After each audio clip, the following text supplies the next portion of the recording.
What's going on, guys? Welcome back to Tradfish Aquatics. Today I'm going to be talking about the sponge filter, how they work, and why I love them.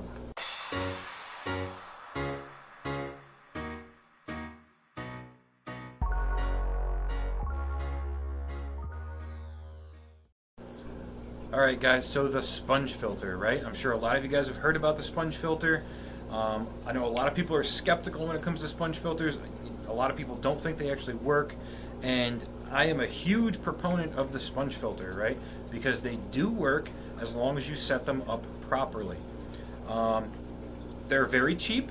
A sponge filter this size, which is right next to my head, it's almost half the size of my head. This is rated for 60-gallon aquarium, and I'm gonna tell you right now, I do use these a lot. I have one on almost all of my 55-gallon tanks. If I don't have at least one of these, I also have a hang-on back in conjunction with it. And I also have smaller ones on my smaller tanks, like my 20s, 10s, and 29-gallon. And those ones look like this, right? So these are the two most common kinds of sponge filters.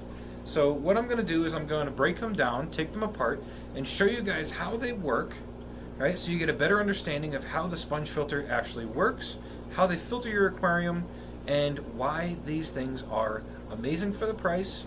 And yeah, so we'll get right into it. I'm going to take this sponge filter apart, show you guys all the pieces, tell you what they're called, and show you how this thing actually functions, right?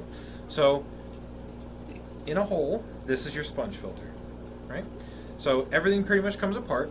So we're just going to go ahead and take it apart, and then I'm going to build it for you to show you what all the pieces are. So we'll go ahead and take this thing apart. Alright, so I've disassembled the sponge filter, and I'm going to put it back together to show you guys how it goes together, how it works, and how the individual parts function. Now, one key thing to note is there's no moving parts, right? So you'll never have an impeller wear out, you'll never have a motor burn up, right? No moving parts, it lasts forever. So the first thing that we want to look at is going to be the base, right? So this is very heavy, it's weighted, and this is what keeps the sponge filter on the bottom of the aquarium. If this was not on here, as you're pumping air into the sponge filter, it would rise up to the surface of the tank and would not work properly. So this is the base, it is weighted. The next piece is going to be this right here. This is called the step. So this is the step up from the base, and on this particular sponge filter, there is a air valve right there, and I'm going to show you how that works, but you can see all the way around it, it looks like a sun. There's holes going around that. So basically the air comes down through all of the components into this, and then gets diffused around all those pieces and creates smaller air bubbles that rise up through the sponge filter. So the step goes on top of the base like so,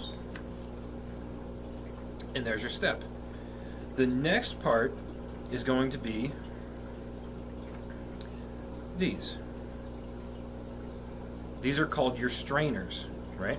So as water is pulled through the sponge, this is going to strain anything that comes through. Now, these particular sponges are very fine, so chances are this is just going to be holding your sponge up.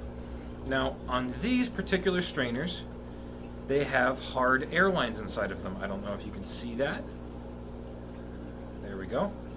But it's got a hard air line that runs through the inside, and there are two of them. So you take them and you put them together like this. They'll snap together, and then you have one long piece, and then that connects to the base with that little air nipple right there, right? They just snap together, and there's your stand, right? So the next thing is going to be the sponge. So the sponge is just a very large porous material that houses all of your beneficial bacteria. Now, the amount of sponge that's here, right, is comparable to a small canister filter, right?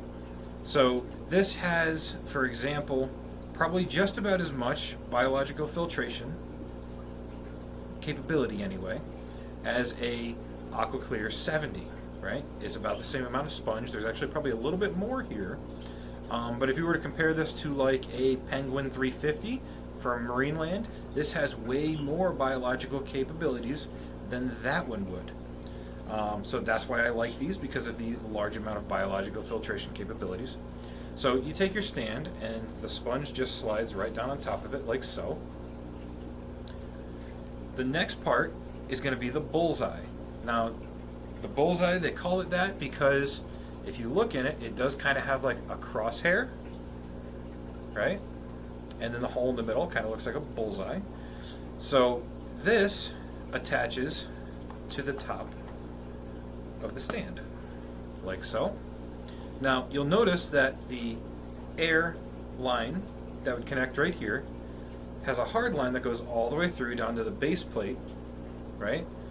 That diffuses the air and the air rises back up through, and then the air comes back out in the bullseye.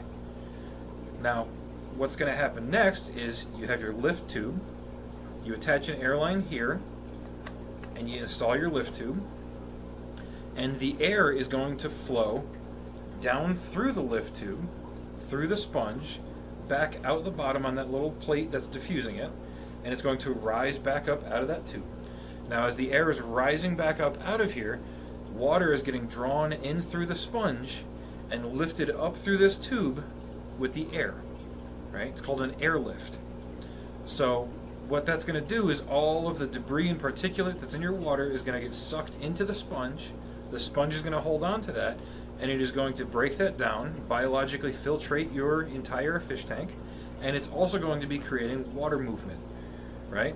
So this works the same way that a hang-on back or a canister works, except the motor that's driving it is just air, right? It's a very simple design, it's a very effective design, and I love sponge filters because of that. Now, I'm going to show you the other one that I use on my smaller tanks, and that's this one. And essentially, it's the same thing. This one has a little bit more options, right? So it has an adjustable neck, so you can change the amount of flow, the flow rate, if you would, by elongating the neck of the lift tube. So right now it would have a lower flow rate, and here it would have a higher flow rate because the air rises higher, right, which is going to draw more water, and it draws them in through both sponges, right? So on the inside you have your stand, which is drilled with a whole bunch of little holes, right? So that's going to be essentially your strainer, right? And you have it on both sides.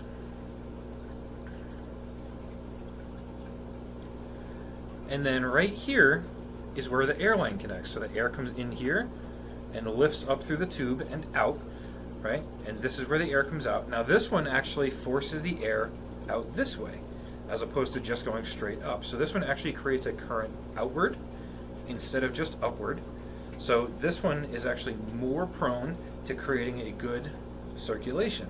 Now, sponge filters, I use them in 90% of my aquariums. One, because they're extremely cheap, right? Doesn't cost a lot of money for this. I think this particular filter cost me $3. And this particular filter cost me $7, right? So if you price match this, right, we'll say to PeeWee, because they have the lowest price of this filter I'm going to talk about, the Marineland 350, is $23. You could buy 3 of these, right, for the same price as a Marineland Penguin 350, and you can filter more with this and the other 2 than you could with those, the one Penguin 350, which is why I use these, right? Because I'm going to get more filtration for the money I'm putting in, and then the cost, right? It actually costs less to run them because one air pump runs about 7 watts, and one hang-on back runs about 14 watts. Now the 7-watt air pump can run 2 of these, right? So now you're only looking at 3.5 watts per sponge filter, right? As opposed to 14 for a hang-on back. So that's why I really, really love the sponge filter. And in my opinion, this is the best filtration you can get for your money. Now, it does depend on the pore size of the sponge itself. on how well it clarifies the water. Now, these sponges are very fine, which is why, as you can see behind me, this tank is crystal clear and it just runs this one sponge filter. And many of my other tanks are crystal clear and they just run sponge filters. So I'm going to show you around the fish room. I'm going to show you what tanks run sponge filters and what keeps them crystal clear. So obviously the Red Devil tank runs a sponge filter.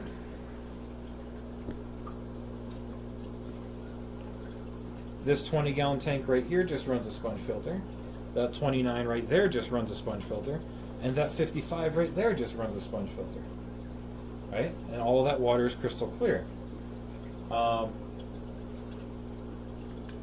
The two 20-gallon tanks over here just run sponge filters. And they're crystal clear.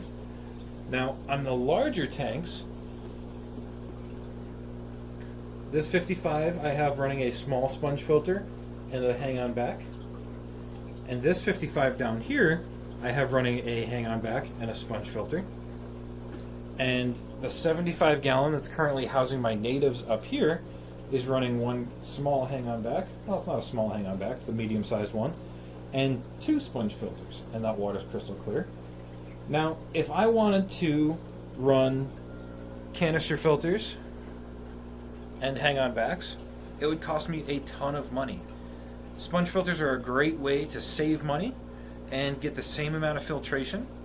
Plus, there's no cartridge system, so you don't have to worry about that. When these get dirty, you take the sponge out, wring it out in some tank water, put it back on, and you're good to go. These will essentially last forever, right? Because there's nothing that can go bad. Now, one thing that you do have to know that when you're setting up a sponge filter is you have to use the appropriately sized air pump, right? Because if you use a little tiny air pump off of one of these, you're not going to get the proper flow, right? Especially on the fine poured sponges. On the larger poured sponges, you can use smaller air pumps like USB pumps and low power pumps and things like that. But on the finer sponges, you're going to have to put more airflow, creating more lift, drawing more water, because it's going to be harder for that water to get through the sponge. So generally on these, right, it's rated for 60 gallons. You're going to want to match it with a pump that's also rated for 60 gallons. So generally speaking, I use the Tetra Whisper 60s for these. I also use the Aquaculture 20 to 60 pumps, and I also use the Whisper 100 pumps. I did a test video on those. You guys can check them out and compare them in a previous video to see how they all did against each other and the different flows that you get out of this particular sponge filter. This right back here is the 100. You can see the amount of air that's coming out of that sponge, and there's a fairly significant amount. And that sponge filter does an amazing job at keeping that tank clean with the large bioload from that Red Devil. Now, he's about 8 inches right now, so he does put off a fair amount of waste, and that sponge filter keeps that tank really, really clean. So it is very important to make sure that you match your sponge filter to the air pump. So one other thing with sponge filters that I want to show you guys real quick before this video is over is that you can actually take them and combine them together in a stack to make a bigger sponge filter, right? So if one sponge filter isn't enough, you can actually combine two of them to make a bigger sponge filter. So let me show you how you can do that. It's very easy, right? And it works super effectively. So basically what you're going to need is you take your first sponge filter and you're going to remove the uplift tube and the bullseye, right? So you want to make sure that the strainers are still in place, right? So the strainers are in place. And then what you're going to do is you're going to take your second sponge filter, take the strainers out of that sponge filter, and connect them to the strainers on the first sponge filter. Take your sponge from the second one, slide it down on top of the first one, and then reconnect your uplift tube. And now you have one very large sponge filter that would technically now be rated for 120 gallons, right? And you could set up a couple of these in your tank. That way you don't have them spread out all over the place. You just have one real big one in the back corner. Now, something that to note when you build them like this, right? You're going to have higher flow coming through the bottom because the air is traveling farthest from down here up through the top. So the flow down here is going to be much higher than the flow up here because it's only getting the water drawn in from this far up, right? So it's not really going to affect the beneficial bacteria at all. It's just one thing to know, that this section of the filter is going to be plugged up faster than this section of the filter, but they both work extremely well, whether you have it in the single form or the double form like this. So that's pretty much my spiel on sponge filters. So let me know what you guys think about sponge filters down in the comments. Do you like them? Do you hate them? I love them. So, you know, they work great for me. So that's it for this video, guys. Thank you guys for watching Trap Fish Aquatics, and I'll see you guys in the next video.